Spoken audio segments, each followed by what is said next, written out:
Quando você vê a história do Brasil do último meio século, ela se compõe, primeiro, da bibliografia comunista usual, quer dizer, feita pelo pessoal do PCB, do PCdoB, do PT, né, repetindo, vamos dizer, as mesmas histórias de sempre, né, com indícios ou sem indícios.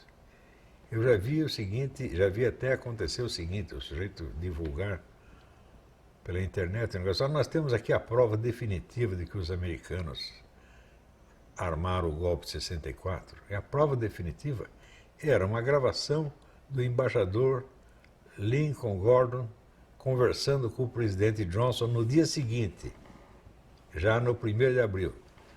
E o embaixador dizia para o presidente, aqui os caras já botaram os tanques nas ruas, o que eu faço? E o presidente Johnson responde, faça alguma coisa. Isso era a grande prova, né? Também,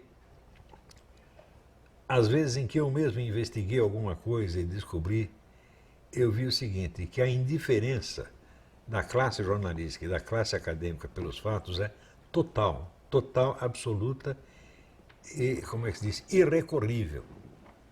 Por exemplo, às vezes em que os 3 artigos que eu escrevi na época, contando do ex-agente da KGB no Brasil, Ladislau Bittman. Não era bem da KGB, ele era da Serviço Secreto Tcheco, porque a União Soviética não atuava diretamente nos países do Terceiro Mundo, mas usava o serviço dos países satélites. Então, por exemplo, no Oriente Médio era o pessoal da Romênia, né? Inclusive o Ion Mihai Pacepa trabalhou muito com isso, né? E no Brasil, na América Latina, especialmente no Brasil, era a Tchecoslováquia, que tinha, evidentemente, um serviço de inteligência de primeiríssima ordem, e o chefe era o Ladislau Bittman. E ele conta que essa história da intervenção americana no golpe de 64 foi ele que inventou. Ele disse, nós inventamos isto, não fui eu pessoalmente, foi a minha equipe. Minha equipe inventou essa história. E como nós não tínhamos nenhum... Nós, na época, veja, presta atenção, não conhecíamos nenhum agente da CIA lotado no Brasil.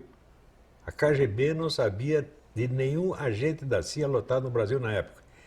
Então, nós falsificamos um documento do FBI, do diretor do FBI, J. Edgar Hoover, cumprimentando o seu agente no Brasil pelo sucesso da operação.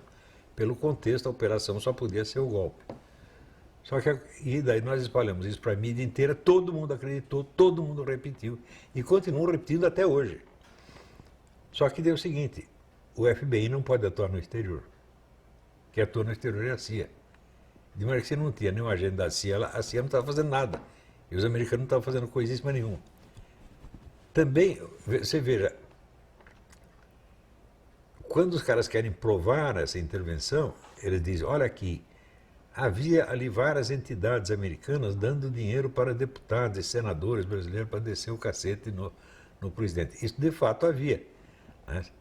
Quer dizer, era dinheiro de entidades civis americanas que financiavam o combate parlamentar contra o presidente. O que é que o combate parlamentar tem a ver com golpe de Estado?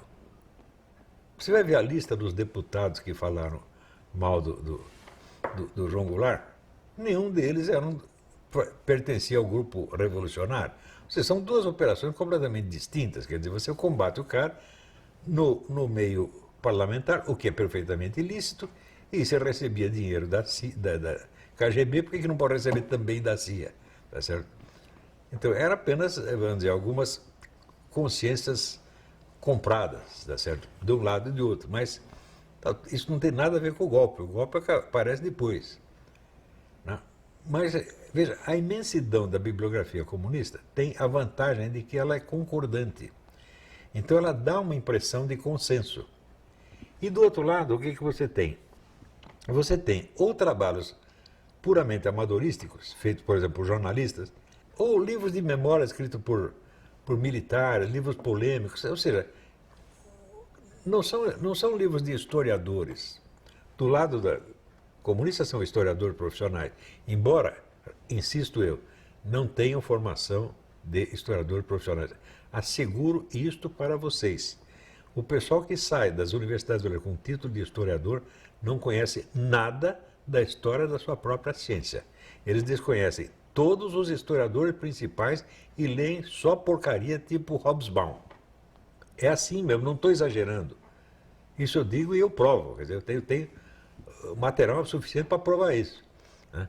Claro que para botar a ordem nisso e publicar, eu precisaria de uma ajuda e precisaria de um tempo. Então não está fácil fazer, né? Então,